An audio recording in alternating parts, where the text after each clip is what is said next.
What's going on, everybody? August here, back with another video. Recently we've been playing Cuphead on the channel, and oh my goodness, I cannot with this game. Guys, it has been 5 years since this game came out, and it is still widely popular. So popular that the game is releasing a DLC on June 31st.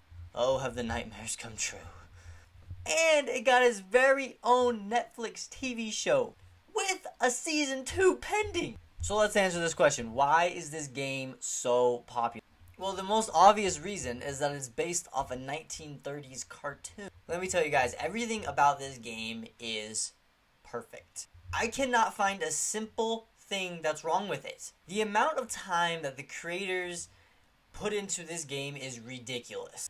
It's not just based on a 1930s cartoon. They actually did it like how they did it back then. They drew everything from the character design to the backdrops that are watercolor, which is because why not? Having to draw every single shot takes forever. The developer started this game back in 2010, and it sounds like, according to the internet, it sounds like it started kind of just as a hobby. It's just this kind of just a side project they were doing from home. It took them 7 years to finish this game. Didn't Breath of the Wild take about that long? Think of a Zelda game, Breath of the Wild, that is so big, and put it next to Cuphead. Do you know how many creators and how many people they had working on that game? And then put it next to Cuphead. I think it's only, it's a small number of people, and it's a smaller game, and it took about the same time. That is ridiculous. I mean, I guess the reason for that is because they had more people working on Zelda, but still, guys, they drew every shot! No wonder the DLC is taking forever. So the fact that the game is so unique, that appeals to the audience. Number 2, the game is literally for any age. Like literally. It's a cartoon, and children love cartoons. And it's based on a 1930s cartoon that any old person can appreciate, because you don't see stuff like that. You just don't see anything like Cuphead anymore. And 3, the game follows a very simple yet very effective pattern.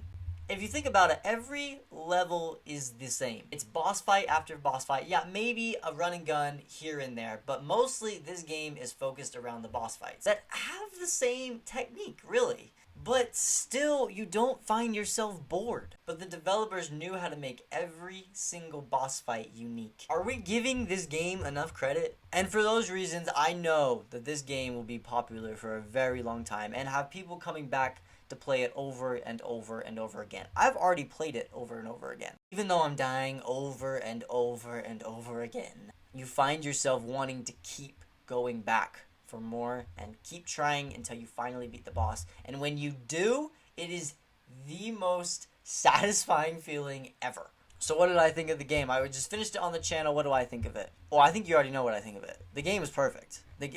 So when I'm rating these games, I want to look at 5 important factors of the game. Story, how it looks, how it plays, the music, and finally, did you have fun with it? Did I have fun with this game?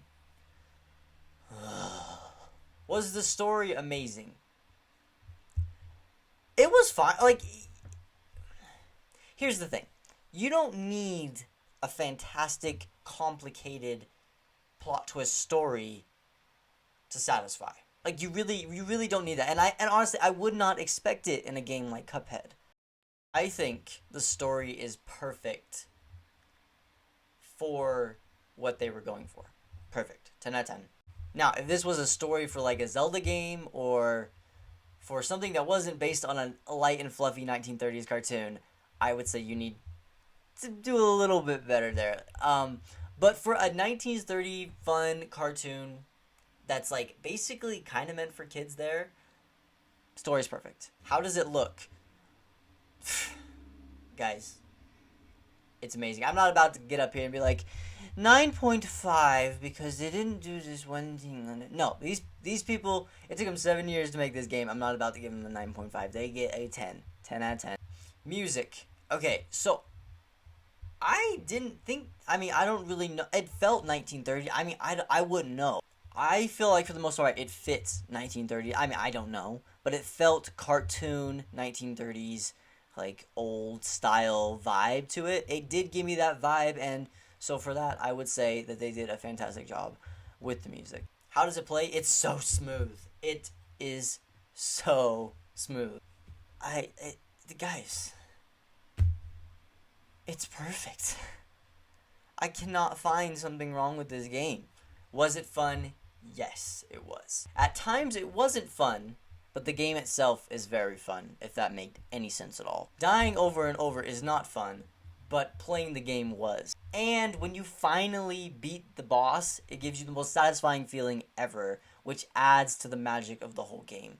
I give it 10 out of 10 and everything. I could go into detail about every little thing, but honestly, for what they were going for and what the game was trying to succeed, they killed it.